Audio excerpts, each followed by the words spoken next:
Come on. They're right there. Let's go. Move. Hey guys, welcome back to Choices Not Chances, and just like every other episode, I got a banger for you tonight. We're going to get into the life and career and transition of the one and only Stephen Roberts tonight, but we're going to start with where we had common ground. We had common ground in Marja, Afghanistan in 2010. We were not in the same company. We did not operate shoulder to shoulder, but we operated right in the same battle space. And you know, I just like everybody, you know, knows that watches the show, I try to get as many different perspectives as I can, you know, especially from Marja, being that was a big life-altering kind of event, you know, for myself and for a lot of the guys. It changed a lot of the guys, not for the worse, but for the better, in my opinion. And so we're going to hash that out and kind of flesh out his experiences there and just kind of see how they are similar and how they are different from mine. And then we're going to move from there. He's got other experiences that I haven't had on the show yet, such as being an enlisted member up at TBS instructing new officers. And so we're gonna kind of talk about that. But this should have been out to you before, but we had some technical difficulties when recording the last time. So Stephen Roberts, thanks for coming on the show, bro, and having the patience that you've had. Yeah, I appreciate you, brother. I'm glad we could talk about what the 1-3 Lava Dogs did in a blocking position, so you guys could take Marja during that operation. Hell yeah. Well, first, before we go there, you know, if you've watched the show, everybody knows I ask about where people come from, how they grew up, the impressionable years of their lives, such as, you know, 0 to 12, and then, you know, we move from there to the catalyst of service, and then we'll kind of start trickling through, and we'll go wherever it goes.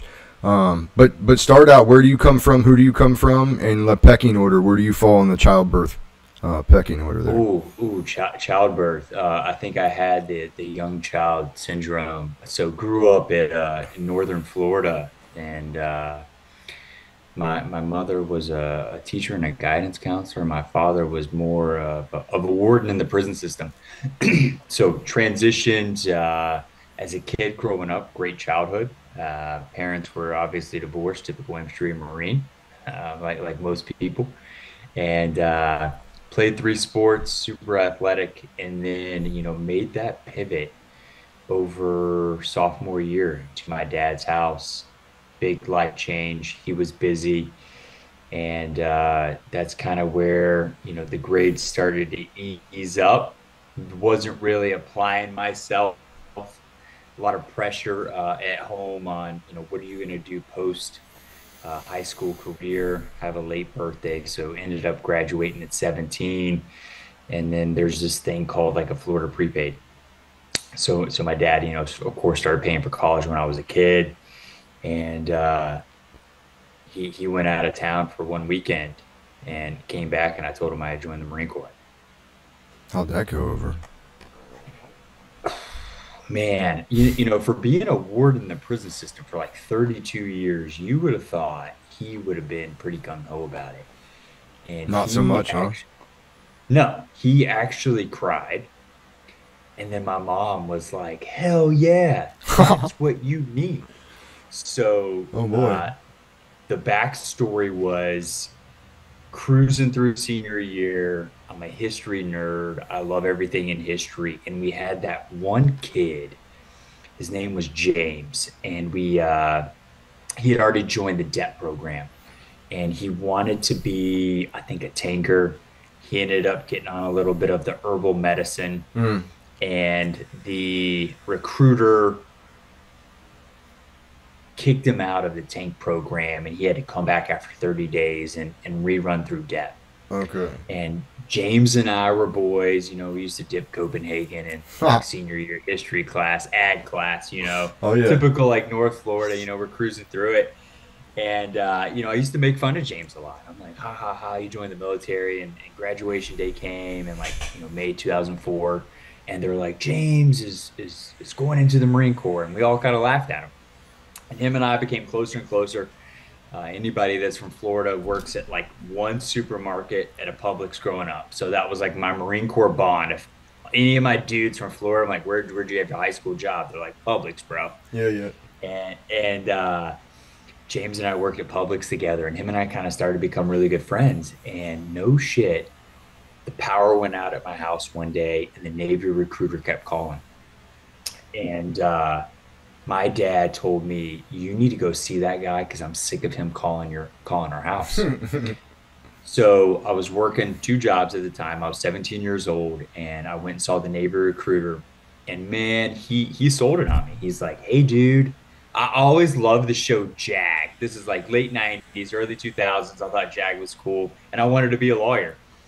And I kind of told him that. I was like, "Hey, dude, I want to be a lawyer." And I exited the Navy recruiting office. And as I walked out, James just happened to be in the Marine Corps recruiting station. And I saw he had a Dakota truck. And I walked in just to say, "What's up, bro?" And his name was Sergeant Chambers. Hook, line, and sinker. So 17 years old, sees me coming, and he starts breaking out. Remember those little Little honor, tags. courage, commit? Yeah, oh yeah. Yeah. Hey, bro, what's the top three that mean the most to you? And I was like, oh shit, duty, honor, esprit de corps. Yeah. And within a week, I was shipped off to Jacksonville where MEPS was, and I took the ASVAB. Fuck yeah. And yeah, dude, I Now, crushed let me it. ask you this. What year was that? So this is like June, July '04. Oh, yeah. Okay. So, what was, did you have a catalyst to service prior to that? Prior to talking to that Navy guy? Did you even think about it or? I did. So my stepbrother was a 53 mechanic. So I remember, so this is like 94 to 99. Back then it was like 5-year contracts for swing with the wing, right? Mm-hmm. So he was stationed in 20 he wasn't in Twin Palms, he was in San Diego. So I remember going out there, visiting him in San Diego. We took a family trip to Vegas. I was like 11 years old. And that was really it. He got out, he became like an IT guy, and then there was like, so September 11th was sophomore year. Mm-hmm. And Mm-hmm. in Florida, the way it works is you can go to a driving course, and then you get your learner's permit. Mm-hmm. And that was second period. So, typical southern Florida, North Florida, southern US, where we had trailers everywhere. Instead of adding on to the school, they had a trailer out in Oh the parking yeah. lot. Oh yeah. Yeah, yeah, yeah. I don't know if you guys have that, Oh yeah. but the class was in a trailer, and it was like the PE coach, like Mr. Johnson, it was Coach Johnson. And in between second and third period, I'm walking back into math class, and someone's like, they hit the World Trade Centers, and I'm like 15 years old, and I'm like, oh, that's the place I visited in Orlando.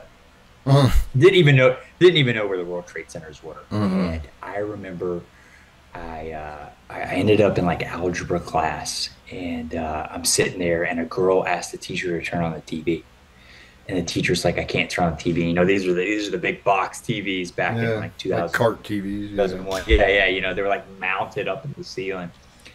And the girl asked her again, can you please turn on the TV? And she said, why are you so obsessed with what's happening in New York? And she said, my dad's in the World Trade Center. And that's Oh when it kind of man. clicked. The World Trade Centers. And I remember visiting it as a kid. I just didn't put kind of two and two together. And, she's crying. And I remember coming home that day in 2001 and just watching. I was Easy Mac, 15 years old, just watching it over Mm-hmm. and over Mm-hmm. and over and over again. And there still wasn't that call to duty. Like there wasn't. And I was looking for an outlet, and I'm 17 years old, and I'm done with high school, about the same size that I am now. And I just wasn't ready to go to college. And I talked to my stepbrother. I remember I called him and I said, hey, dude, you were a Marine. Do you think I could do it? And he said, absolutely not. And I said, that's all I need, bro. And Doing it. no shit. That was it. That was it. So my dad went to Dothan, Alabama for the weekend, came back, and I said, oh, by the way, I took the ASVAB, and I need you to sign this paperwork. And he said, absolutely not. And And you're I said, 17 at that point? Okay, 17, okay. birthdays in August. This is like June 2004. And I was like, come on, man. And I said, you can sign it now, or we can wait 60 days and I'll sign it. And my mom, within like 2 seconds, ink stick. She lived like 100 miles away. His name was Sergeant Chambers. He drove down to my mom's house, and she's like, "How fast can I have him in the Marine Corps?" Yeah, yeah. And we ended up on the buddy program with that kid James. Okay. And yeah, man. Next thing you know, it's November. Recruiter calls me, and he's like, "Dude, you can do anything you want to do." And my ASVAB I think was like a 78 or an 80. It was pretty Mm-hmm. decent for the Mm-hmm. infantry community. And I said, "Hey James, what do you want to do?" And he's like, "Well, I kind of got redesignated. I got to be an 0311." And I was like, Bet. "Sounds good, man. I'll be an 03 too." There I was. That's how it happened. That's how it happened. Hell yeah. Hell yeah. Now, just remind me, you had brothers and sisters? So yeah, man, I grew up with my mother had a daughter. She was 10 years older than me. This is your infantry side of the house. So my sister was married at 15. This is the 90s. Mm. It sounds horrible now. You probably get canceled for that. So she was married at 15, kid at 16, kid at 18. And then my dad also had a daughter. And she was really close to me. She played a big part in my life. So she was going to Florida State University when I was in high school. She was more like a parent figure. And that was really where the law piece came from. She was very, very smart. She made really great grades at Florida State. And the goal always was what we joked about as kids, because she was 6 years older than me. We would both be lawyers together. We Mm. would kind of have this, Roberts and Roberts law firm. And then I joined the Marine Corps, and it kind of derailed that. Yeah, a little bit, right? Well, you could still do it. Um, Trying to.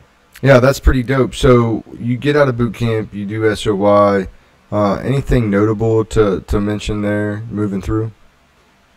Yeah, man. So I don't tell many boot camp stories, but the best one I had was, your first battalion, Delta Company, platoon 1008. And we're like 1 week from graduation. And my buddy, you remember how you used to like have to wagon wheel through the showers? Mm-hmm, mm-hmm. Hopefully everyone in the audience knows, wagon wheels where they turn on every spigot. You walk through it, you get wet for about 3 seconds, you put on your towel, and you get back online. So here we are standing online in our shower shoes and a towel. And how PG is this show? Not. Okay, cool. So, This is a show of truths, of truth telling. right. So I'm like 145 pounds. I've lost like 30 pounds. I'm a stick, and I'm the recruit that stands right behind the fucking wall stanchion. There's like a 12-inch wall stanchion holding up the squad bay. And I'm looking at my battle buddy. His name was James. And we're on the buddy program together.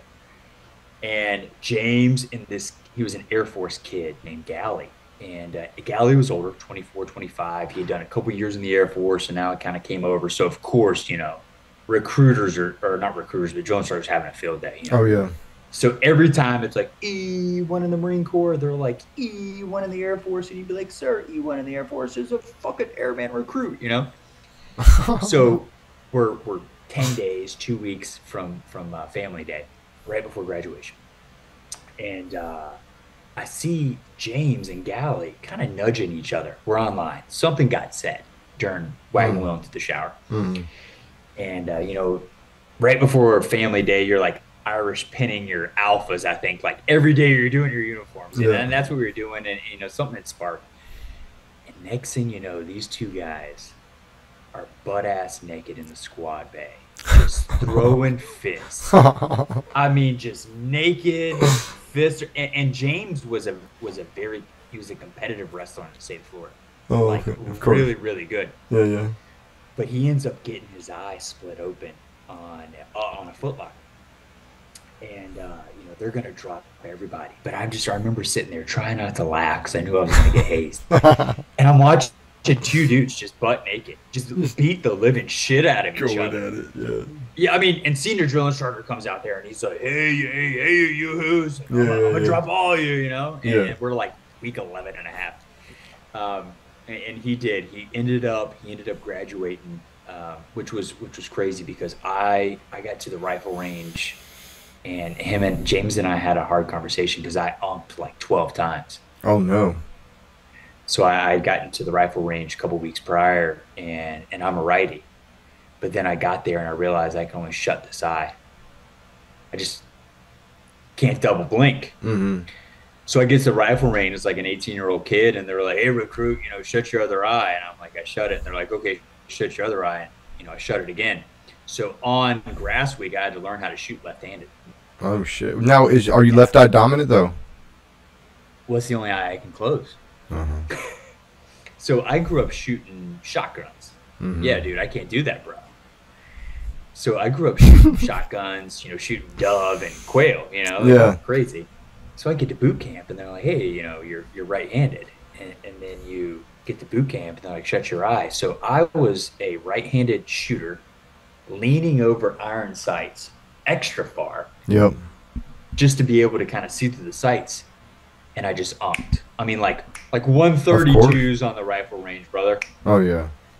Yeah. And I finally ended up qualifying the 13th time, 14th time. It was crazy. I thought I was going to get dropped. Marksman? And oh yeah. Well, dude, I ended up shooting expert. Yeah, there you go. I was going to say a lot of times that happens. But because I had umped, you only got marksman. Yeah. And yeah, dude. So you get out of boot camp, and you back then you go on like 10 days recruiter's assistance. Yep. And I ended up going to Tallahassee, and James ended up going to Jacksonville, and you got like 10 days. Yep, that's right. And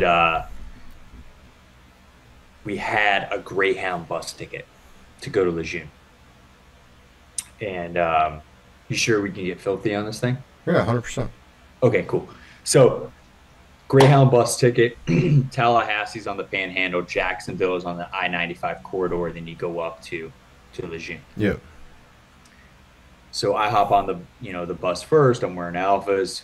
We cruise over to 95. We grab James in Jacksonville, and we're sitting on the bus. We're the only Marines there. We're both privates.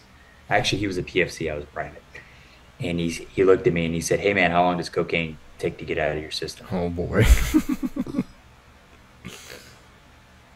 And I was like, "James, why are you asking me this?" And here we are. It was a Sunday night, and we're driving a bus to SOI, Camp Geiger. Mm-hmm. And I look at him and I said, "Hey, buddy, why did you ask me that question?" And he said, "Well, last night I made a mistake." Oh boy. And I did some drugs. And the second you show up with your orders, they say, it's time right then. Yep. "Let me see your orders, and then here's your cup. Go pee." And we were the first ones to check in. So we ended up at like a camp guard. And the rule of camp guard at Camp Geiger. Did you go to Camp Geiger? Yep. I was on camp guard too. Yeah. So the in 2004, September.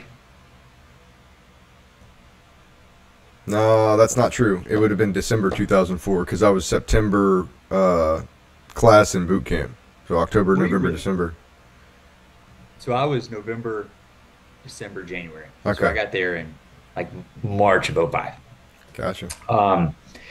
And we show up to Camp Guard, and we're standing post outside all the strip joints, and it's time to pick up. And they said, "Hey, there at Camp Guard, everybody motivated," and everyone's like, and they're like, "Everybody pack your bags. We're headed over to I think we're Alpha Company." That's why. And everyone's like, "Hey, Brad," and they're like, "Everybody but you, Harold." So what's up?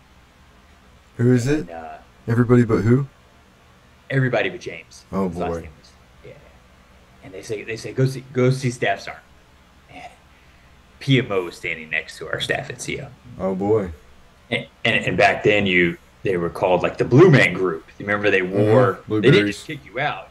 You had to wear the blue dungarees, and you had to police call for the next couple months. So Yeah, dude, I get the SOI, and I'm a 13-time failure on the rifle range. So I was like, 0311, no. Yeah. And then I think the company before us was carrying 81s. And Mm. I was like, oh, 81s? I mean, you see these big guns I have now. I said, no way. And the weapons guys were coming back with marks and 50s. Yeah. I said, no chance. And then our instructor, he's like, hey man, if you're smart, you can be a 51. Yeah. And I was like, dude, I'm smart.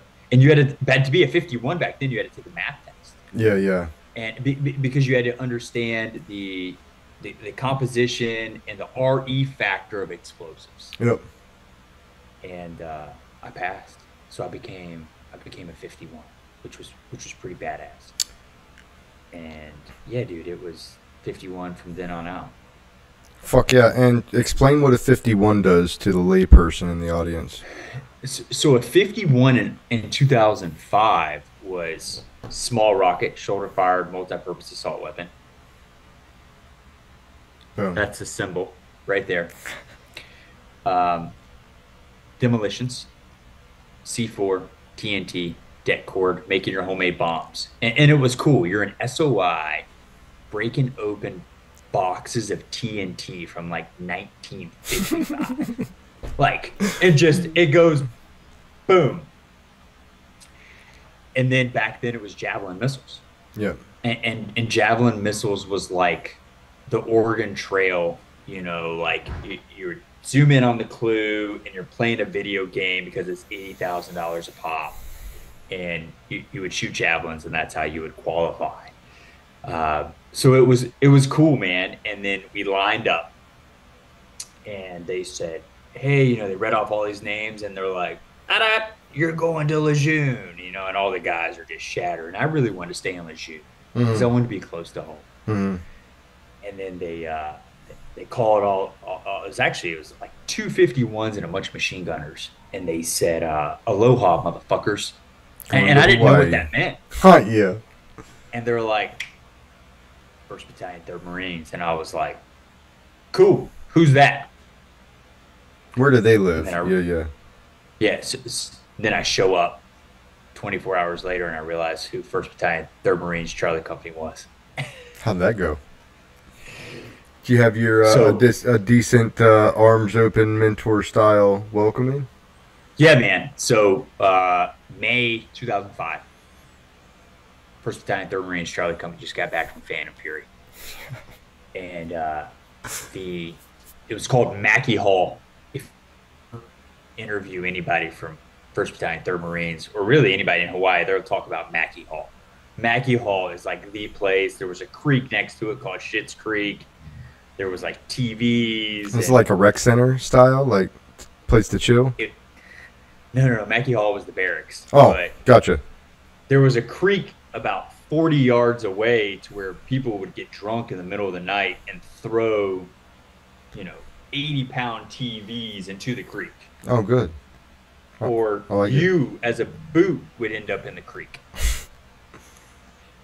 So we show up at, 1800. Lights are coming down. And I remember we pull up in the parking lot, and you see these dudes, and you hear like, and then you just hear like, and it's like a Bud Light bottle. It's like a Bud Light can. And they're like, fresh meat. No. And these guys, I mean, just you're hazed on the first deck, you're hazed on the second deck, you get up to the third deck, and they put you in a room with a senior Marine. Mm-hmm. All of these dudes had Purple Hearts. And you're just like, whoa. Mm-hmm. And it comes out over the next 6 to 9 months. One of my seniors got shot in the butt. One of my seniors got hit by friendly frag on a 40 Mike. I mean, like, they're not all gunshot wounds, but sure. These guys are Phantom Fury dudes. Yeah. And we show up to formation the next day, and they said, report. First platoon, all present or accounted for. Second platoon, all present or accounted for. And second platoon had 7 dudes. And I remember asking my senior, Ernie, I was, hey, Lance Corporal, where's second platoon? And they had all passed away in a helo crash. And, I'm the new guy as a PFC, and 1-3 Charlie company made it through Phantom Fury. And like my senior as at 51s, I mean, these guys shot 20, 30, 50. Some of them shot like 60 rockets in the matter of like 4 or 5 weeks. And then at the end of Phantom Fury, 2 53s took off and only 1 landed. And most of the second platoon had passed away. So I remember being on duty, 18 years old, and people going, because those guys ended up, I think they were on a MU or UDP, and they went from like, Japan, Thailand to Kuwait to boom, they're in Phantom Fury. So they were gone for like 10 months. So I remember like being on duty as a PFC, and they were like, hey there, Roberts, hey Boot, come take pictures with Lance Corporal so-and-so's widow and his child that he never met. I mean, man, just sombering, like you're, whoa. And I mean, yeah, man, Charlie company, I mean, I think it was close to 35 to 40 KIAs. Got hammered. Yeah, so it was a lot of guys that weren't there, and you heard about it every day as the new guy on the block, that like the legacy was set. You got to live up to it now. That's out of Spirit A Corps though. That shit's powerful when you need it. Dude, it was wild. You talk about like a mental mind game, man. Like my Lance Corporal would call me. I'd be 2 miles away at the what did you call it earlier? Where you could watch movies. It's like a little rec center. Yeah, rec center. Yeah, on base. And he'd be like, "Hey, you got 5 minutes to be back at the barracks," and you're like, shuffle. Yeah. And yeah, dude. So you get to the fleet, and all of your seniors have Purple Hearts. Most of them have their varsity letters, which, instantly I'm like, oh, they have V's. I want a V. That V meant they did something real. Yeah. And it was big shoes to fill. Now, did you ever get hazed or felt like, you got things were taken too far with any of your seniors? Yeah, man. So as a 51, we would take out smalls from the armory.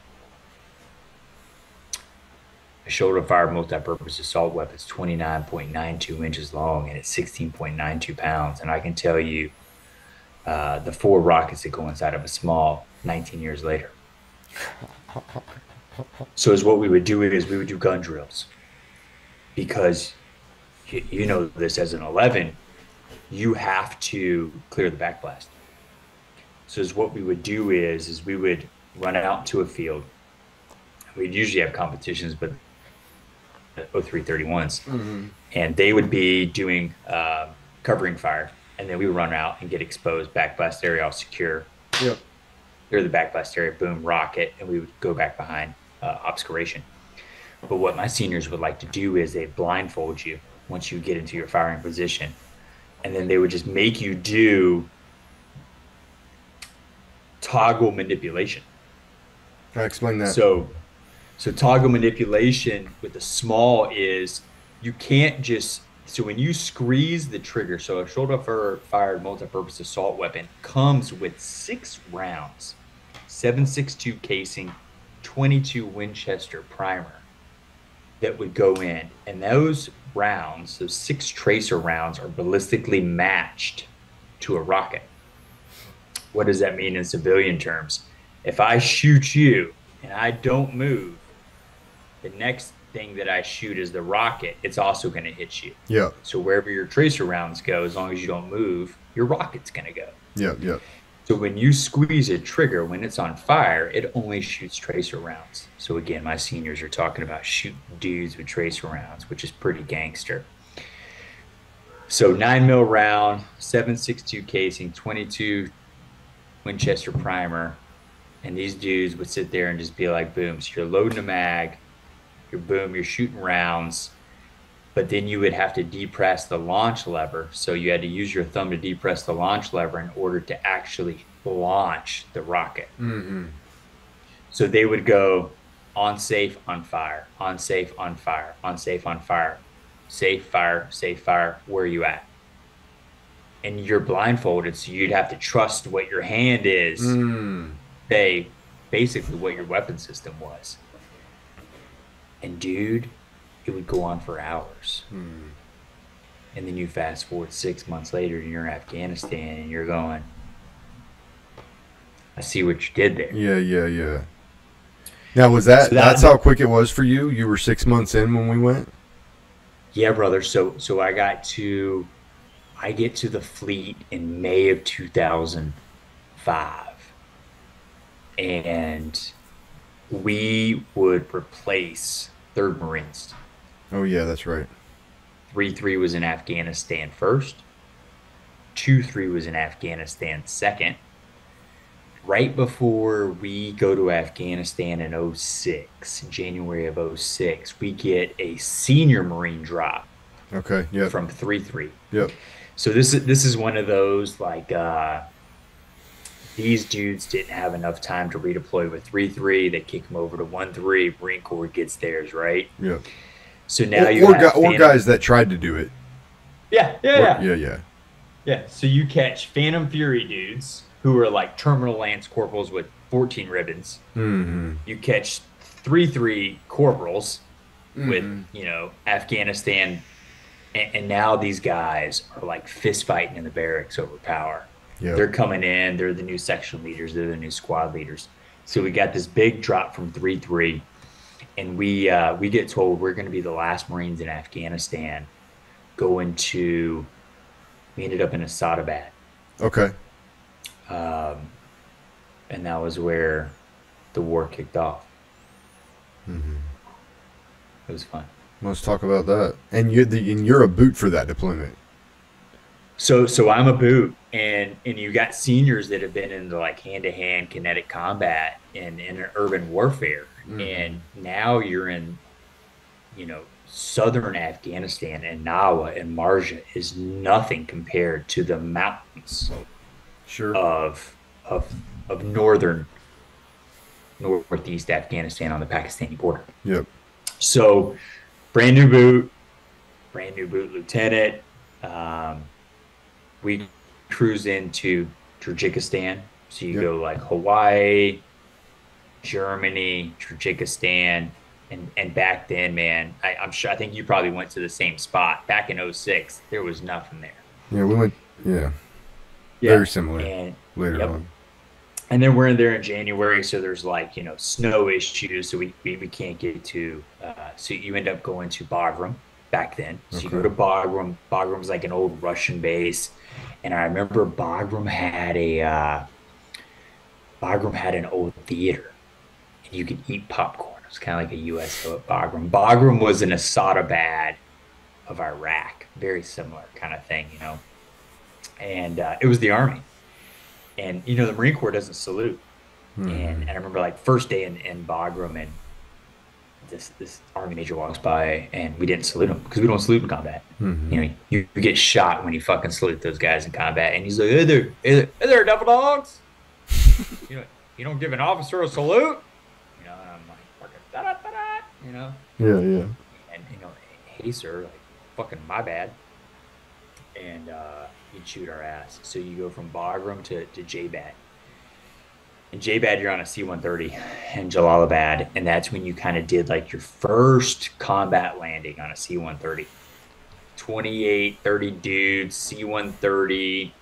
You're in like net, yeah, you're in like nets, and you're like this, and like skirt, 5,000 feet, skirt, and you're like, oh shit, like I'm Time to here. wake up. Yeah, yeah. Yeah, and you take this convoy, and the Advon party was like our XO and company guns. So you get to Asadabad about 2 days later. It's like a 12-hour convoy. And this is before Blue Force Tracker and any of those really cool things. There was no armor, bro, on Humvees back then. So, well, I lied. You had a Humvee highback with this much armor. It looked like a cooking sheet on the sides. The mountains shot down at you. And then we put sandbags at the bottom. So in case we got blown up, the sandbags would help out. And we show up to Asadabad, and Asadabad is like this old Russian post. And there's like two T-52s sitting out front. And you're like, welcome to Thunderdome, bitch. And there was OP Shiloh and OP, oh man, Wishing Tree. I don't know. It was Shiloh, and there was one more. And our company guns and company XO was like up at the OPs. So they were happy they were there because they had been like lance criminals the entire time. Oh yeah. And you did, man. So there was two OPs that overlooked kind of a valley down into the base.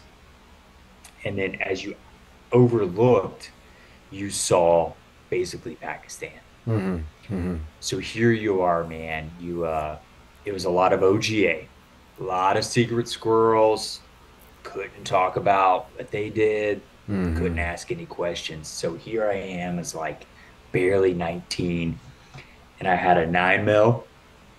And back then, we carried smalls, or we carried small Ds were the big thing. Do you remember small Ds?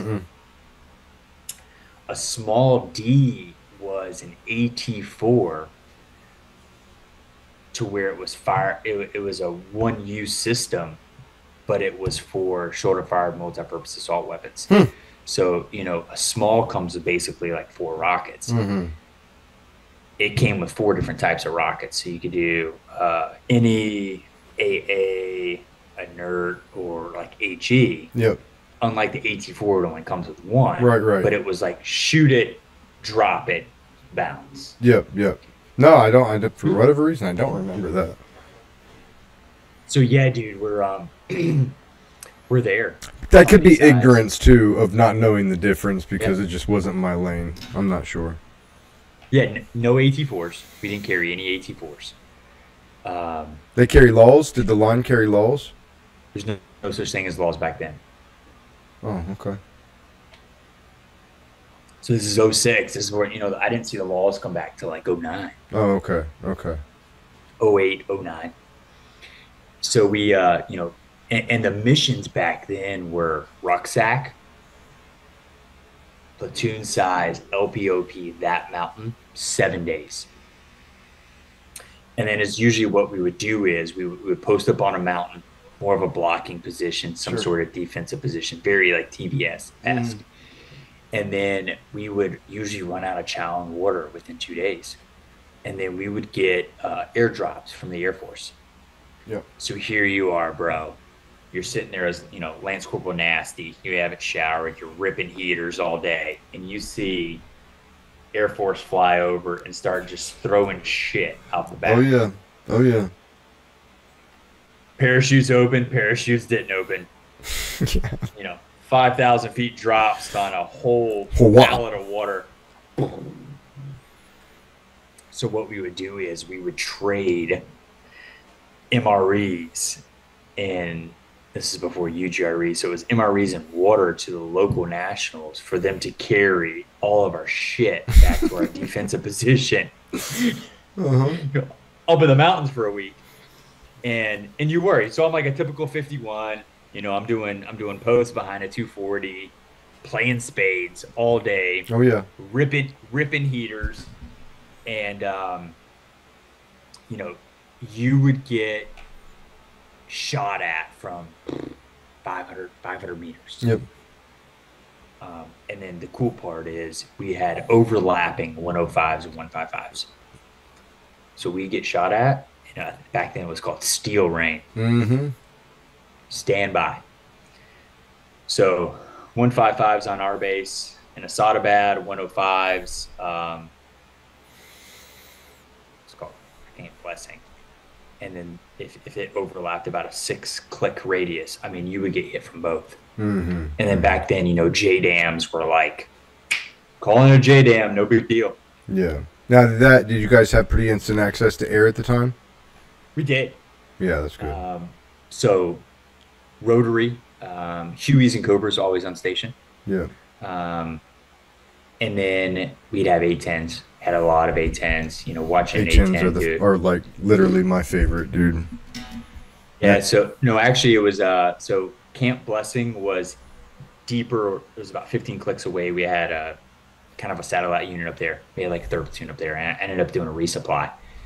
And back then you do your PCIs, BCCs. We did our convoy brief, and it was ran by a weapons platoon commander, like a CAT commander. Mm-hmm. His name was Lieutenant Fikori. And he said, "Hey, dudes, I'm letting you know because, up there, it was literally cliff, road, cliff." Mm-hmm. Mm-hmm.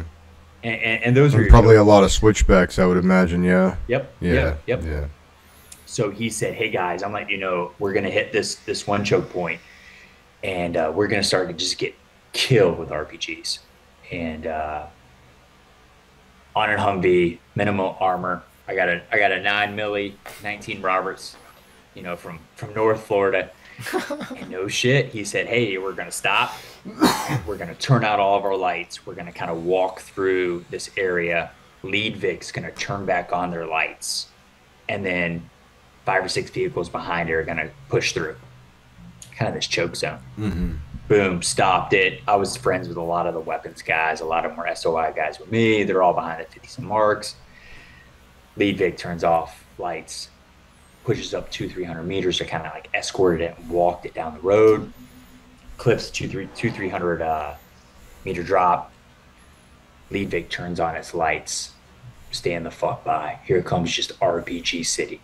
And dude, it was the craziest thing I've ever seen. You're sitting there as a 19-year-old kid, and there's a rock face to your left, and you're just watching these things just. So what do you do as a Lance Corporal? I mean, you open up the fucking window and you pull out your 9mm and you just start fucking shooting. Da da da da, Yeah. And, now, were your big guns already talking? Big guns are talking. 50s and marks are just da da da da da. We had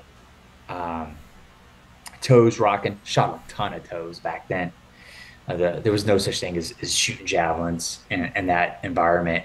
But here I am, Lance Corporal Roberts, with a Beretta, out the window, doing gangster shit. Oh yeah. And living life to the fullest, baby. Oh, bro, back then, you're like a Lance Corporal, and they gave like the A driver, usually to the youngest dude. Oh yeah. So I'm A driver. Driver was actually like a corporal, and here I am with the window open, barely open, and I'm popping around without the Beretta. and you had to when you got back to Asadabad, you had to almost kind of do a report on where did your ammo go, yep. Back then. Yep. But I knew though I shot my rounds, I'd get in the car, and I was trying to live up to my seniors. Is all I ever wanted to do was do gangster shit. Well, if you're engaged, man, and that's the only gat you have, I mean, I'd probably be shooting it too, to be honest with you. Especially in a situation like that. Let's get lucky. Who gives a fuck how it happens? No, exactly. Yeah, it was great. Hell yeah. So that's a hell of a break-in on a first deployment, though. And I would assume that a lot of that deployment stayed kinetic, being up in that area. Dude, it was different, bro. It was very 500-600 meters. We caught a lot of 107s. You're talking about Chinese rockets. Yeah. Man. Yeah. Well, what's crazy about that is that must have just became a TTP and covered down on the battle space, because I was in Iraq at that time, 06-07 time frame, and we were taking Chinese 107s. They would come in and they were we got a lot of intel on them because we had a counter battery out of Rawa. And they fired one out of Rawa. We counter batteried. My guys went out, and we, I think we took some EOD to do the post blast analysis as well afterwards. To the poo site. Yeah, so we went to the poo and we collected some. We collected a sensor. So Recon had put out a rock with a camera in it. And we went out, and it was right around the poo where this cave was they were watching, so they wanted to pull the data. I know that rock you're talking about, bro. Okay, so I went and retrieved that fucking rock after the Chinese 107s came in, because they nearly missed the Chow Hall and some. It was basically our relief was getting dropped off when they came in over the helo pad. But that was the first time we got, like, I guess you would call it actionable intelligence that said that the rocket was set up on PVC pipes that were held up by sandbags. And then they had attached a an old school bell alarm clock to it, cranked it to 12 hours on the alarm, and left. And I'm like, you can call them a lot of things, but they weren't stupid, Yeah, dude. So they ended up hitting a little kid's school. Oh boy. Now as a parent, you go, whoa. Yeah, man. They were shooting at us, and it was kind of cool because they would shoot at us with 107s, and these like T-52s, T-55s, they didn't work. And what was really cool, I'm a history guy, so to understand how the Russians tried to take on the Mujahideen in this area in the 80s was pretty gnarly. And you look back and you go, hey, bro, what were you thinking driving these tanks on these small roads and choke points and all these things? But when we would get rocketed and missiled, the T-52s, the guns still worked. So we would return fire. It would be it was pretty gangster. They would no shit. I mean, they'd be shooting 1,500 meters away, and that was like the Afghani National Army. And no then shit. The deployment wasn't anything crazy.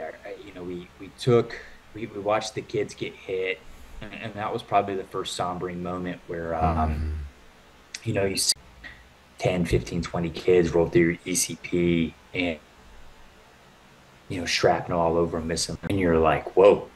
Yeah. And now you knew what fucking death was, and you're trying to understand how that placates and everything else that's going on in your life.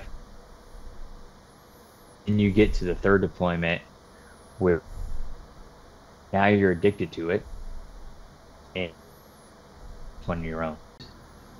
No, you just said that once you come back from go to your third deployment, now you're addicted to, the combat or the combat high. What do you mean specifically when you say that? It was easy. You're there, you're with your dudes, you're ripping heaters, you're chewing tobacco. There's no stress of the day-to-day, and you're just living in the moment.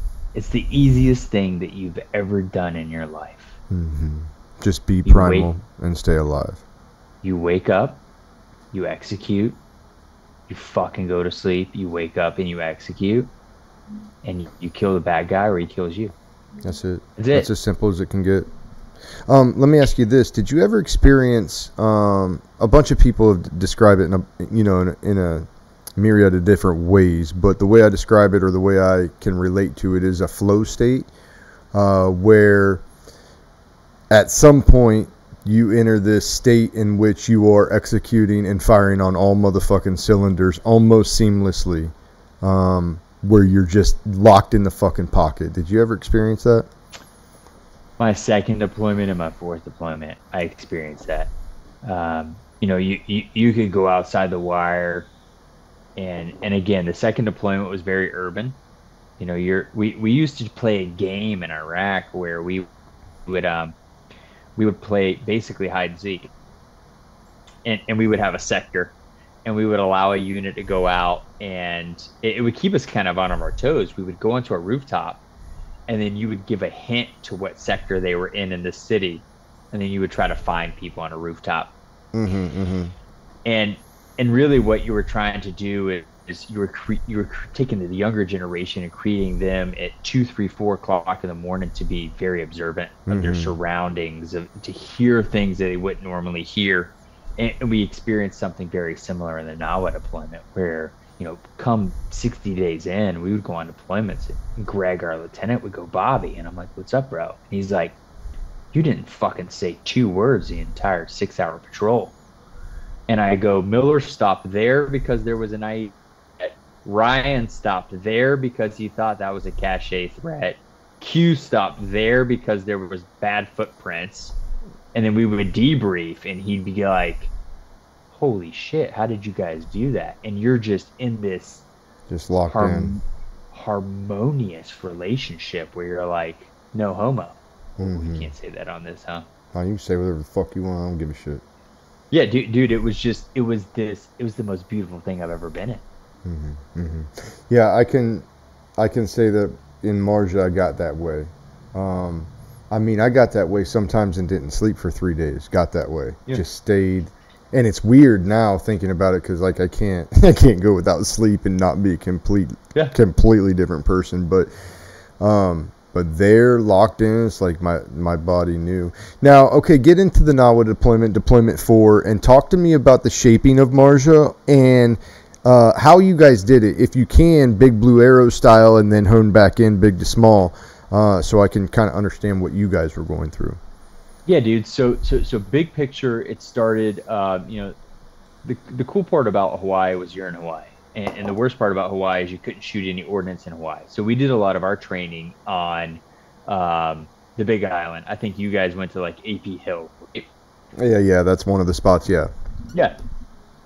And here I am, combat meritorious corporal, combat meritorious sergeant. Now I'm a section leader of a 51 section. I'm in charge of 15, 16 guys. I get a brand new lieutenant from the Naval Academy, and we know what kind of reputation these guys have. And his name was Greg. And Greg, we're on the Big Island, and I'm sitting on lava rocks. And one day he comes up to me and goes, hey, Sergeant Roberts. And I said, yes, sir. And he goes, you don't know shit about leadership. And I said, whoa. What? Who the fuck are you talking to? And he goes, you know everything there is to know about being a 51. You don't know shit about being a critical thinker and a leader. And he threw me MCDP 1 Tech 3. And I'm reading this pub, and he goes, read this. And we had like 2-man tents. And about 4 days later, I came back to her, and then I said, sir, it doesn't make sense. And I gave it back to him. And he goes, no, dude, I need to turn you into a critical thinker. Again, we're doing 6-month turnarounds. So we get into NAWA, and now I'm in charge of my own, again, kind of rifle squad, even as a 51. I'm in charge of a 4th platoon rifle squad, a ton of LPOP, week-long durations. You're at kind of a cop, big boy rules. You're ripping heaters, 10, 11 dudes, a lot of post standing, not a ton of kinetics. We ripped with 1-5 who had a decent amount of casualties inside the NAWA area. Are these gunfight casualties? A lot of gunfight, a lot of kite. Kite was the big pressure plate thing back then. You would see a kite kind of go up, boom, step like on a marker plate. Or a lot of DFCs was the big thing back then. Step on a bomb here, it's up in a tree.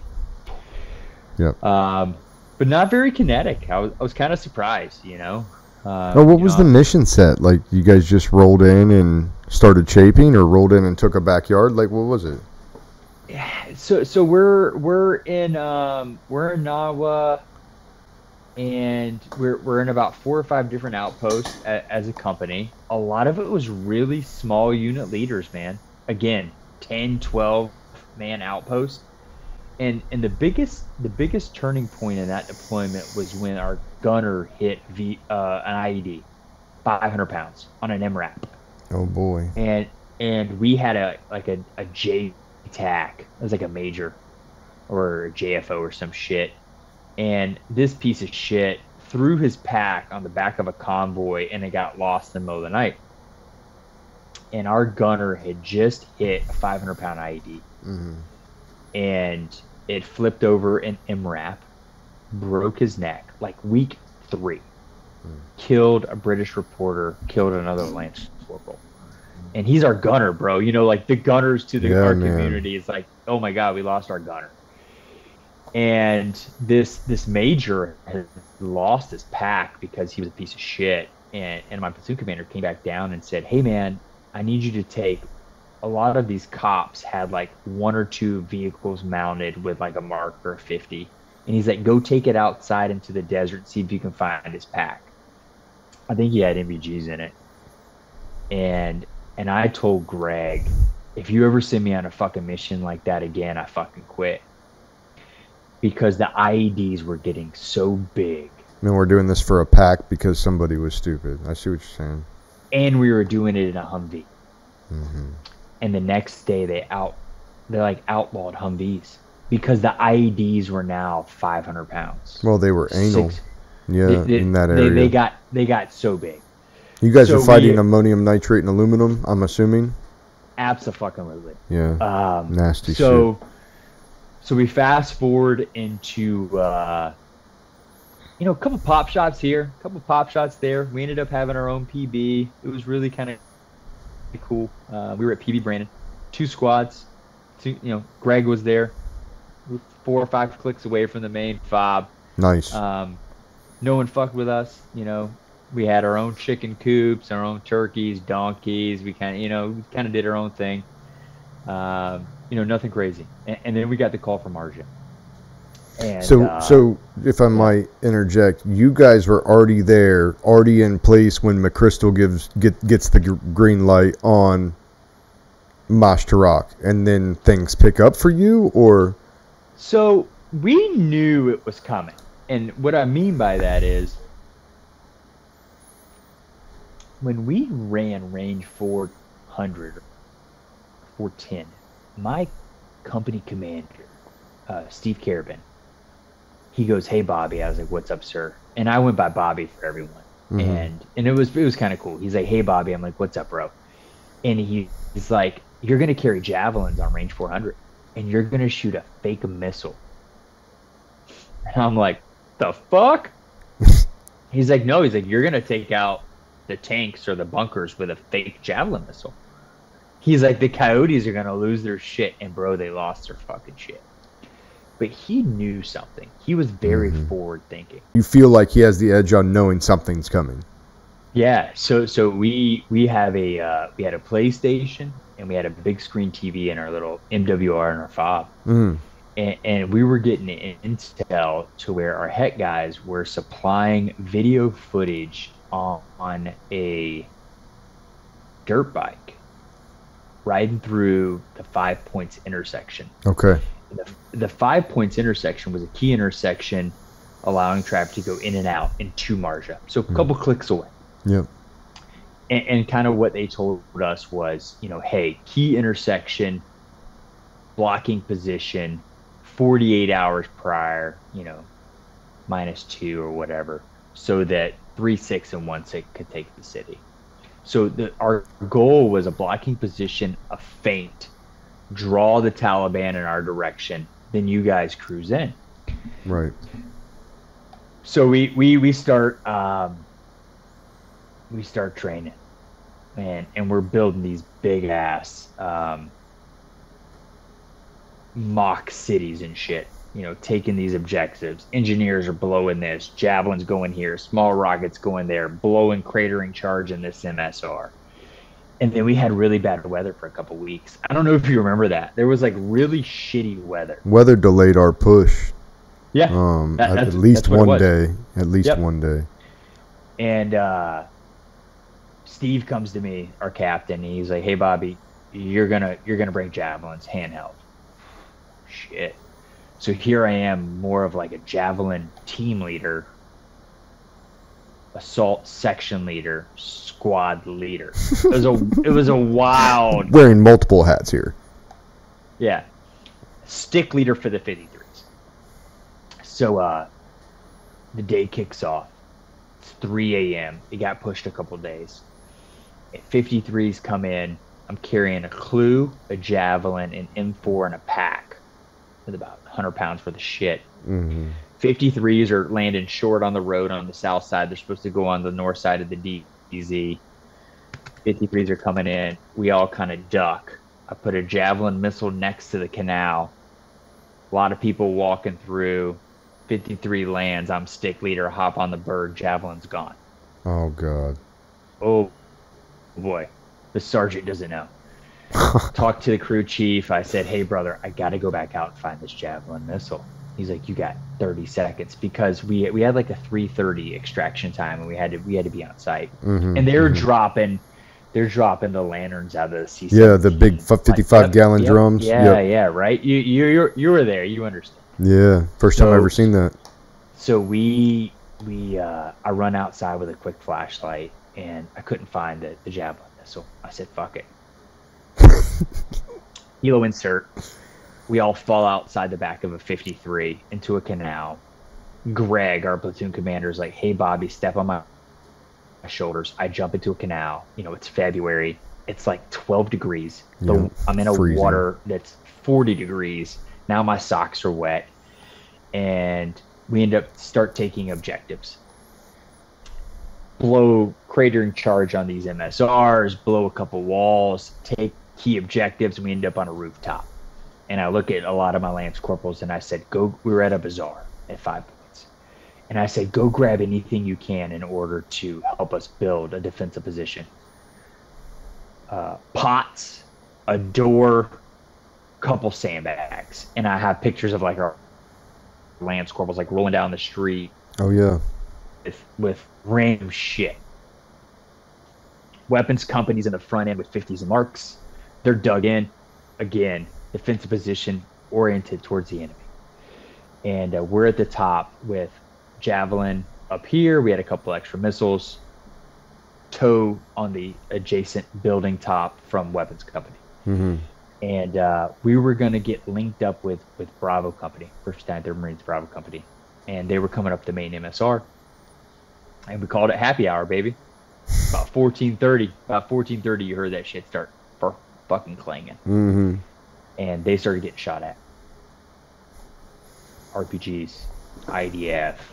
And the coolest thing that you could see is the enemy understands our TTVs. Yep. And they knew our constraints on our weapon systems and optics. So they would drop off enemy fighters about 800 to 1,000 meters. They would start maneuvering. We couldn't shoot because we couldn't have positive identification. Mm-hmm. They would maneuver into buildings that were 300, 400, 500 meters away. And then they would move in between buildings using children and sheep. Yeah. And they would put the weapons on the sheep. They would move a flock into the next building, and then you get shot at from that building. That's it. So, yeah, man. Day one, happy hour. It's about 1,500 by now. Getting shot at all day. We're on a rooftop with a door and a couple planters behind it. Just, 7.62 just banging off this door. We're returning fire. And Steve tells me, he's like, hey, Bobby, you got your javelin missile. I'm like, well, sir, I lost it. Had another javelin missile. And we had rotary on station, fixed wing, Hueys and Cobras. And he said, hey, man, I need you to mark target. And you're going to be marking target with a javelin missile. So Hueys and Cobras can come in on a gun run. I said, fucking roger that. And mark target, 2-story building. We're getting shot at by the 2nd story. I hit this mud hut in between the 2nd and 1st story with a javelin missile. I shoot direct attack mode. You can go top or direct. I go direct attack, about 800 meters. Boom, 2nd story comes down. Hueys and Cobras come in on stations. Wow. Gun run. Boom, boom, boom, boom, boom, boom, boom. Level to its 1st story. That's day one. Yeah, welcome. Welcome to Thunderdome. Welcome to Thunderdome, bitch. Start ripping a lot of cigarettes. Tell my boss, hey man, I lost the missile. He's like, fuck it. Keep on moving. And the next day, same thing. 8, 9, 10 o'clock in the morning. Guys kind of depart from the line, start taking fire. Boom. We allowed a guy from weapons company to shoot a javelin missile. He misses by about 400 meters. We start taking. That's a big miss, is it not? Well, you know. What kind of range are we talking about? Well, I mean, javelins, I think they shoot up to about 2,000. I know. I mean, he was shooting at what range, though, and missed it for? I think about 600-700 meters. Okay. But, it really comes down on whether you're shooting top attack or direct. And I always shot direct. I didn't shoot top. The javelin's meant to shoot anti-armor tanks.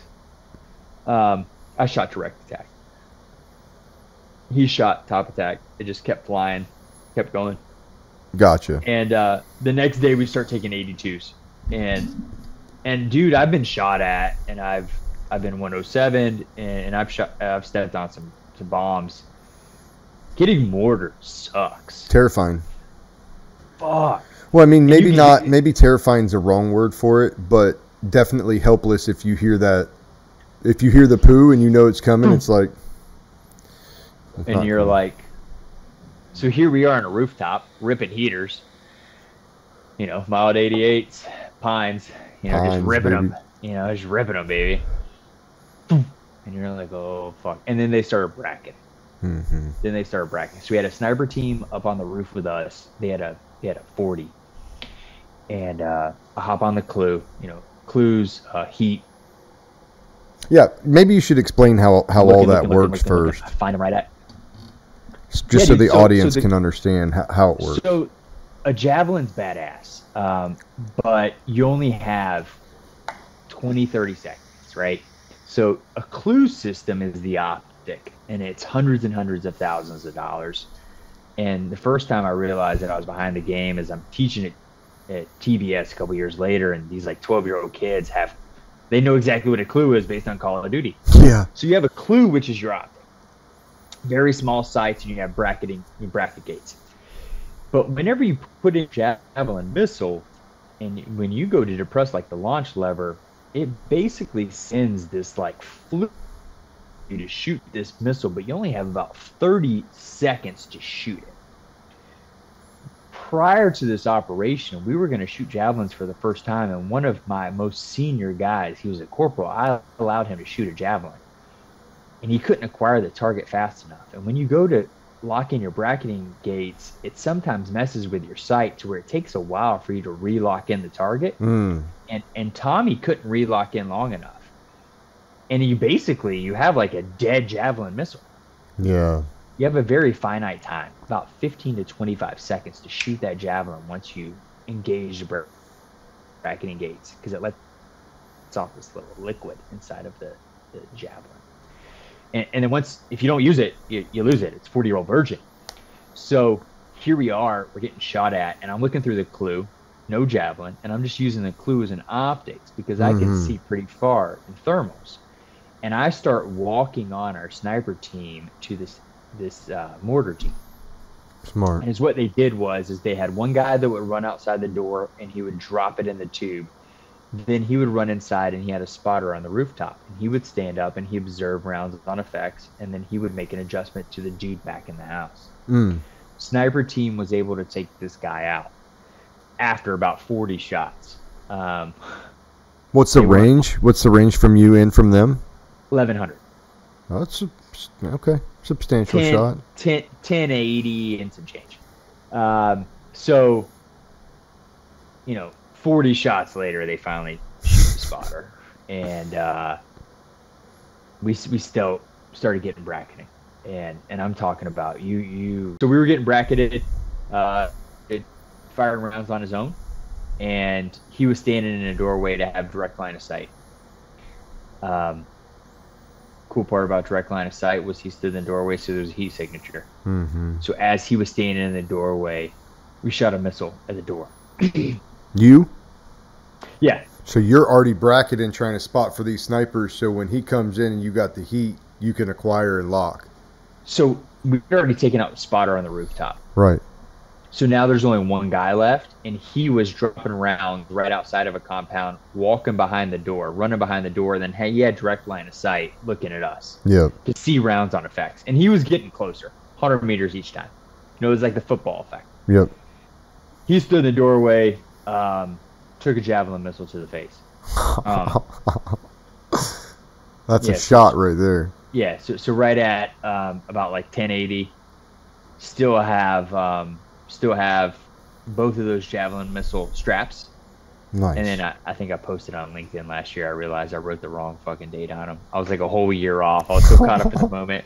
Yeah, I think yeah. I wrote like 2011 in there. It was 2010. That was the last time we ever got mortared. And so fast forward the next 20 days, every day's kinetic. We kind of called it. It was like the Civil War.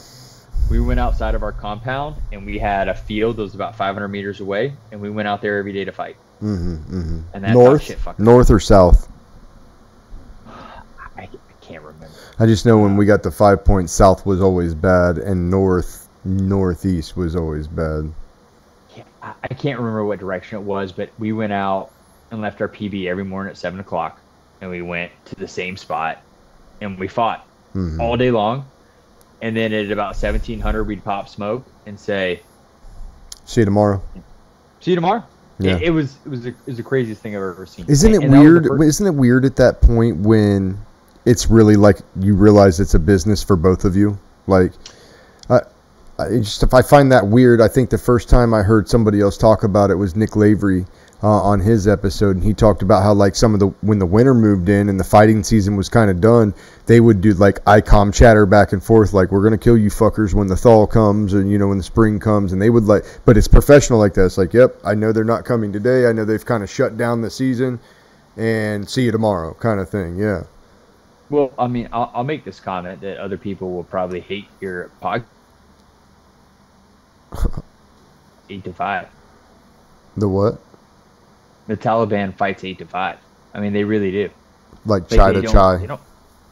They don't fight at nighttime. Yeah. A couple guys. So. Yeah.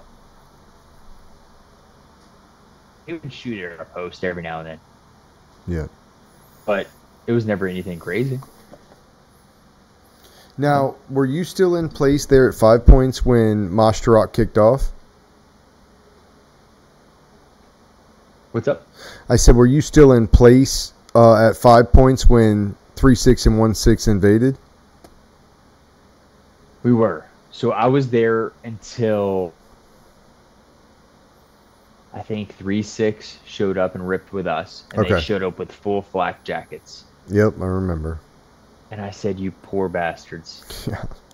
That changed instantly after that, though, so. They so we were there the entire time. So it was about 20 straight days of kinetic shooting. Mm-hmm. We go back to our PB, and now you kind of have this moment where you're going, where's the fight? And that's when we stepped on our first pressure plate. Mm-hmm.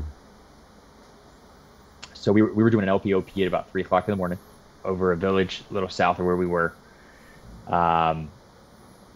We went into a cemetery, and I heard my APLQ. He was like a little Hispanic kid. He said, "Hey, Bobby, it sounded like a Gatorade bottle dropped." And I thought one of the guys had a Gatorade bottle in like the drop pouch, like a Rip It or something. Mm-hmm. And I said, "Q, what the fuck?" And he said, "Bobby, I'm sorry. I stepped right here and it blew up in my face." And I said, "Nobody move." Mm-hmm. And it's about 3:30 in the morning. Our mission was to observe a village where there was some Taliban fighters that were maybe moving in and out. Mm-hmm. Well, what the Taliban knew was, I guess where we were setting up was an old sniper hide position. It was inside of a compound in a cemetery. So they had put 40 pounds of HME, 2 82 millimeter kickers with DFCs angled down this wall. We stepped on the pressure plate. It was going to shoot down the wall. The only thing that happened is only half the blasting cap blew up. Yeah. So we sat there till 7 o'clock in the morning, called EOD. EOD shows up, said that we're the luckiest guys to ever be alive because only half the blasting cap blew up. Yeah. And we would have had mass cash. Oh, yeah. It would have been bad. So Greg came to me about 2 weeks later and said, "Hey, Bobby, we're going to go back to the main fob to allow another platoon to kind of have some action." I said, "Fuck it. We got to get the guys home." Mm-hmm. And he said, "Are you sure about it?" And I said, I don't have anything else to prove. I want the guys to get home. We had 10, 11 guys in the squad. I said, we got to get the homies home. And yeah, we went back to the main fob and we stayed there for the next 60 days. Small, stupid patrols, nothing crazy. Was it too kinetic? And we left, man. And a couple months later, we're back in Hawaii. And then there was a rotation for a fifth deployment. You go on that deployment too, or you went over to TBS after that? I volunteered, and I was told it wasn't a good idea by the shrink. Yeah. Yeah, man, that's a lot back to back to back to back to back. I don't care who you are. And I've talked to the guys in the teams over SF for the Army, and they go on a lot of back to back deployments. But, especially that being the last one, it's, that was a wild one. So, probably the right call, honestly. I mean, I think, especially when you don't have anything left to prove and you've proved yourself to yourself, yeah, man, it's. Then you got to look out for your career too. Like, are you going to be sought after if you're doing 5 back-to-backs? Like, you don't have any SDA under your belt and any outside the infantry experience, and does that begin to hurt you? And you got to start kind of thinking about that. So, was that your angle? Yeah, man, I wanted to go on recruiting duty, and I had a couple questionable tattoo pieces. I had a sock. I really wanted to be MESAP, and I had a sock. And I think Conway was the commandant in 09, 08, 09. He wrote a Marabin that said, effective this year, a sock will also disqualify you from doing MESAP.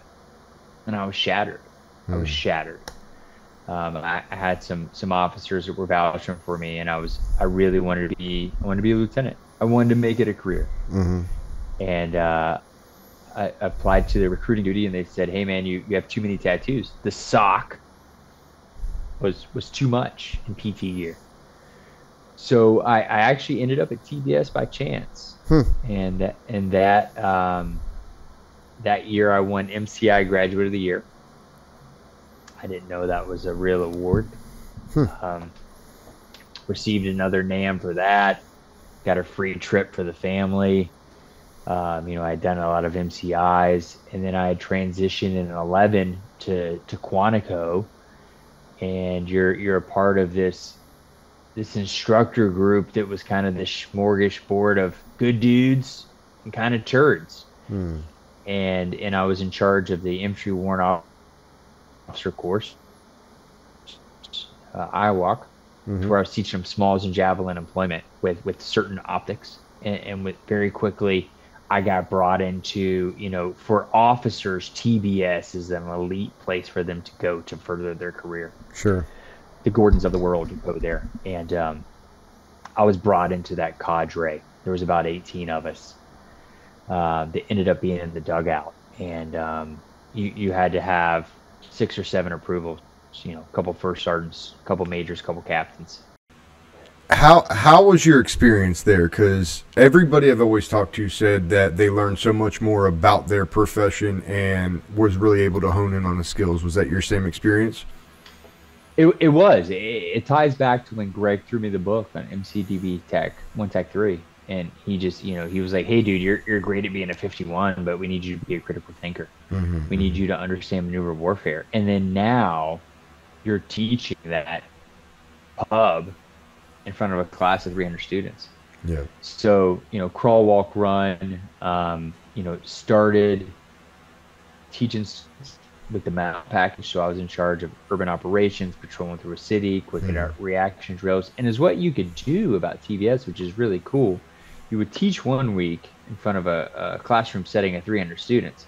And then the next week would be practical application out in the field about what you taught. So you could really see how you were as a student based on how your students reacted and executed the following week. So that evolution was, I went mount package, I went to the culminating event, the war package, And then I hit kind of all these things in between during my career while I was waiting to get promoted to staff sergeant, where I became, McQuist instructor, honor grad of that, started going to a lot of schooling and honing my craft on, how do I be an articulate leader to higher ups, future generations. I mean, these are still crafts that I use today in Sure. social settings. Sure. Oh yeah. Now, TBS. What follows TBS? Before I ask that next one. So it took me a couple years. I was a 23, 24-year-old sergeant, got a TBS, and I thought I was going to be a 26-year-old staff sergeant. And then that's when a reorg in the Marine Corps took place, to where there was a big push in '07, '08, '09 for sergeants to get promoted to staff. Mm-hmm. And a lot of those guys weren't picking up gunning. So you fast forward 4 or 5 years later, because I'm picking up gunny, my generation couldn't pick up staff. That's right. So I became one of the most senior 51s in the Marine Corps. Started like third or fourth most senior. Started pursuing a lot of tuition assistance, schooling, still continuing to do PMEs. Heavy in the curriculum development, chief instructor side of the house for my own peers. Mm-hmm. The duck out was rocking. We were, writing SOPs daily. It's really started to hone that craft. And then in October of 15, I was promoted on the first page to pick up staff sergeant B, become a 0369. Mm-hmm. And I said, I'm out. Oh yeah. I said no. So I received orders to 3rd LAR to be a platoon sergeant. Oh no. Twin bombs. And I was running a range right outside of the Quantico gates, and a sergeant major called. He said, "Hey, staff sergeant, hey, I got you on the inbound roster." And it was before it had showed up on MOL. "Oh, sergeant major, where are you at?" He's like, "Twin bombs." I said, "Sounds good." And the next day, my wife said she was pregnant. Mm. And I walked away from the gun club the next day. Yeah, that was it, huh? That was it. It was all I needed. Change your perception? Or was it more location and that changed your... I'd given the Marine Corps everything I could give mentally. I was in a very deep therapeutic rehab state at Quantico. I had really found peace in everything I had done, or I thought I had, while I was in, and I refused to sacrifice my mental state. I asked Sergeant Major how many more deployments they had slated, and he said 2 to 3. And I chose to keep the progress that I had on my mental state and keep pushing forward. Yeah. Now, what does that look like for you at the time? Because there's we've come a long way as far as the SEPs and TAPs, and now we have this skill bridge program in the Marine Corps, which I totally back and support. I think it needs to get better, but at the time there wasn't a lot of that. So what was your transition plan, or did you have one? Didn't have one. Wife pregnant, 0 health insurance, got out with no job. Yeah, fuck yeah. In Cleveland, Ohio, and I had to figure it out. And I had a couple friends of friends that put me in with corporate America, to where within the first 10 minutes of an interview they said, "Hey, you're way overqualified to be this position. We'll give you this position." It was still a very monetary compensation was still very low on the totem pole, so I respected the fact that they valued my leadership traits. It was inside of a plant. I grew up in North Florida. I've never been in a plant manufacturing site, so I valued that they saw that in me. But here I am, at 29 years old with 0 plan, because this is prior to Skill Bridge. This is prior to any of those initiatives. And back in 2016, it was smoke and mirrors. The company I was working for had veteran initiatives on their webpage, But when you really dug into it and asked the next layer of questions of like, what exactly do you do outside Mm-hmm. of this web page?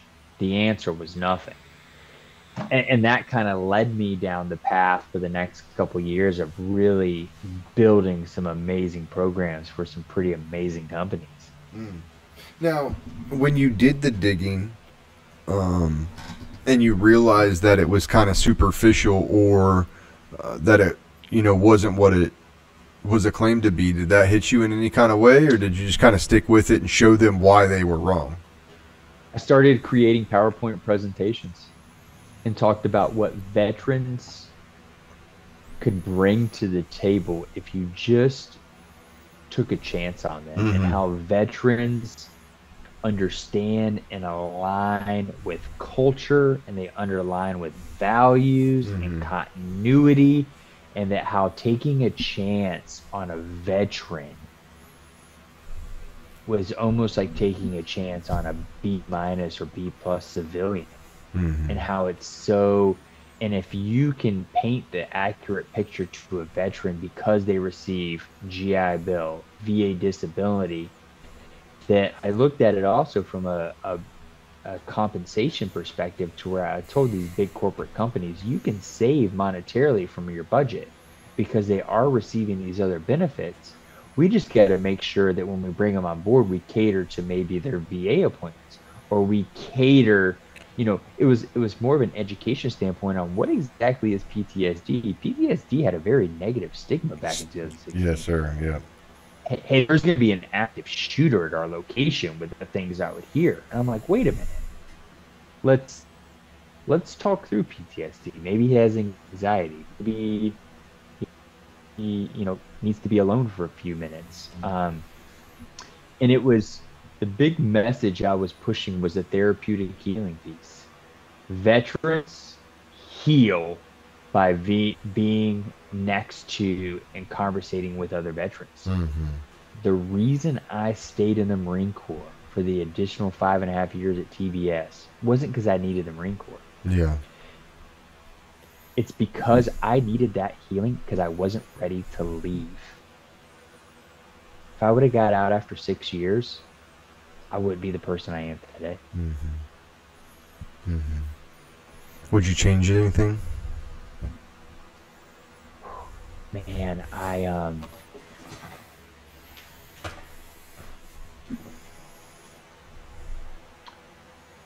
I went through this study at Quantico, and the guy said, "Hey, bro, what would you tell your younger self?" And I said, "Hey, Gene, I'd tell my younger self, you're going to lose your innocence. And I hope you understand that." Yeah. And you do. Yeah. Yeah, it's the You truth. know, What's interesting there's, about you saying that is, so I was warned that exact thing by my grandmother. Came in on the heels of 9/11, much like yourself, the same year, same time frame. So I was very much in that same line. And then I want to say it was like 2 nights before I shipped, my grandmother was sitting on the back porch swing at her house, kind of looking at the lake. And she said she had experiences with the guys that came home from Vietnam, her cousins, her boyfriends, and such. And she said, "You will not ever be the same when you come home. Just know that your innocence, your eyes will change when you go." And that's right. And for some of us, it's the way. For some of us, it's always going to be the way. Um, but I couldn't agree more. When you come back, you're a different person. You're awakened to what one man can do to another man. And there's you, change that comes you, with that. you, the best phrase that I hear on social media is, it's, you don't know what I've gone through, how much violence I've gone through to be this To be this calm peaceful. now. Yeah. And it's, my wife asks me daily, how do you deal with it? I'm not wearing a flak jacket. I'm not getting RPG'd. I'm not getting Mm-hmm. mortared. Mm-hmm. I have a Tempur-Pedic mattress. Um, you know, I I value life. Um, but still, my flak jacket sits next to my door. Mm-hmm. You Mm-hmm. just, you never know when you got to go back to being a warrior. Yeah. Yeah, I think a big part of it is that once you know that you can go all the way, you can flip the switch and you can go all the way, then that's the peaceful side of it, is to come back and say, well, I know I can do that. And 9 times out of 10, the person that's on the other side of this altercation that we're in does not know that about themselves. And that gives you a little edge. It's like, I feel the same way when I carry concealed. Well, there's no reason for me to huff and puff at this guy on the road for having road rage, because I know exactly where that ends, and it doesn't end with him hurting me. And so that makes me feel like more peaceful. Like, dude, you don't know what's waiting on you here. You're having a bad day, whatever. Um, and I think there's something to that. Where are you at in your life now? What are you doing? Where are you at? How's the family? Dude, so I made this huge mission, this huge push. I left corporate America in about 18 or 19, and I made this huge mission to where if I could hop on a company that allowed me to have a platform to really push the veteran initiatives, I was going to do it. And I had this amazing boss who was our VP of supply chain. I got really deep into supply chain. I love it. Mm-hmm, mm-hmm. I'm a history major. I went to school to AMU. I think you Yeah. went to AMU. Yes, sir. As a history guy, I just love history. It repeats itself. So let's not erase it. Let's understand it and understand what's going to come in the future. But I got really deep into supply chain. And fortunately, this boss said, "Hey, Steven, I'm going to give you the platform." And I was with a large corporation, Fortune 500, that it was a little bit of smoke. It was websites, but the actions weren't there. Mm-hmm. And for this company, we were able to do gift packages. And then we ended up doing veteran giveaways. Then we ended up doing veterans fishing trips. Next thing you know, I'm doing Light the Night with this company, which was this Memorial Day apps video creation to where, man, it's 3 a.m. I'm feeding my son. He's 18 months old, and I have this idea where I'm like, wow, we could do a flyover and we could light these bags with all of our buddies' names on it. And it's every day remembering the homies, man. Mm. And that's what I give a fuck about now. Oh, yeah. Just being present in the moment and knowing that the homies laid the path for me today. Memorial Day sucks. Holy cow, it sucks. It just sucks. This year, I want to use your platform to say, this year we've lost 5 more guys. 5 more guys. 5 too many. Yeah. And, you have to continue to say those guys' names. You have to continue to fight for those guys when they, even though they felt that maybe, they couldn't fight anymore. So that's the mission. Yeah, man. No, it's beautiful. It's beautiful, and I'm glad that we linked up to be able to collaborate, and I look forward to more in the future. I would just say also, to add on to that, like, if you're one of those guys that's in despair, if you're one of those guys that feels like your back's against the wall and you don't have options, or maybe you're drinking, try to think about if you were the one that got killed and now you're up, over, and you're watching down. Would you be happy about the life that you're living? You can't change what happened to you, right? The guys that died can't change what happened to them, but it's incumbent upon us to honor them by living a life that was worth that sacrifice that they laid down. They laid it down. It's done. And you can either honor that sacrifice by raising your kids up good and giving back to your community and giving back to the warfighting community. You can either do that or not, right? And the other option is not. And another thing I would say, if that doesn't ring your bell enough, is don't become enemy, don't become a friendly casualty 5 years, 10 years, 15 years post-war, because all you're doing is letting them win. You know, so for the competitive guys, that's what I like to tell them is like, hey man, like, they did a bunch of shit 10 years ago and that shouldn't kill you right now. But if it does, that just goes on to their numbers. You know, that's just a long death. It took you longer to bleed out, and that's what that is. So when you're feeling some sort of way, don't give in to that. Don't give in to the enemy, and then live a life worth the sacrifice of your friends. Yeah, dude. I've been seeking help for 18 years. 18 years. 18 years, at least once to twice a month. And yeah, to all the guys that think that they're above help or don't need help, the best thing that's ever happened for my marriage, my personal life, for my ability to be a parent. You know, I struggled as a young parent to connect with my oldest son, and it's hard. And I'm just, it's one of those where I applaud people every day of the week that decide to just raise their hand and say, guess what? You need to go fucking talk to somebody. Some shit's a little bit off. And the thing about PTSD and the thing about those events is driving down the road, working, drinking, exercising, you don't know when it's going to sneak up on you.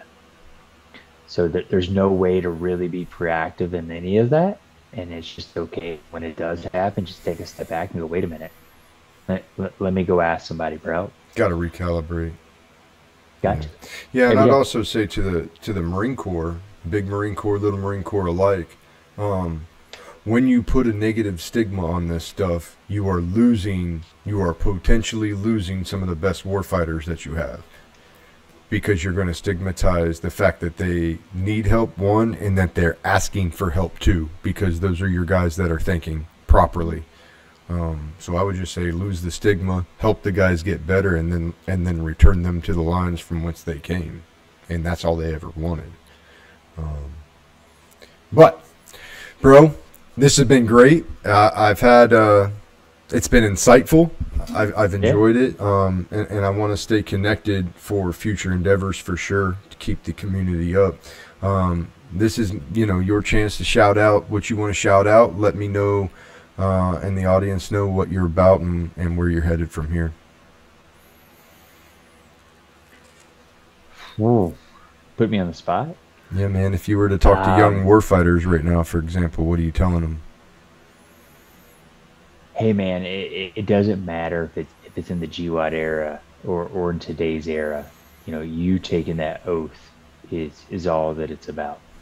And every day I'm grateful. My family's grateful for everyone that's signing up and continue to fight. And at the end of the day, we're all brothers and sisters, and we're in this together. And we got to continue.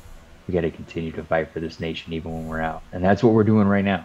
We're educating, we're having conversations that people can continue to learn from, so that we can continue to refine our craft and everything that we do. And that's what it's about, these open conversations. Hell yeah, man. All right, guys, for Choices Not Chances, we appreciate you coming out. And just like any other episode, guys, if you see something that struck you, moved you, made you feel a certain way, or information that needs to be shared with somebody in your community, hey, hit that share button and get it out to your community, and we'll get 1% better every day together.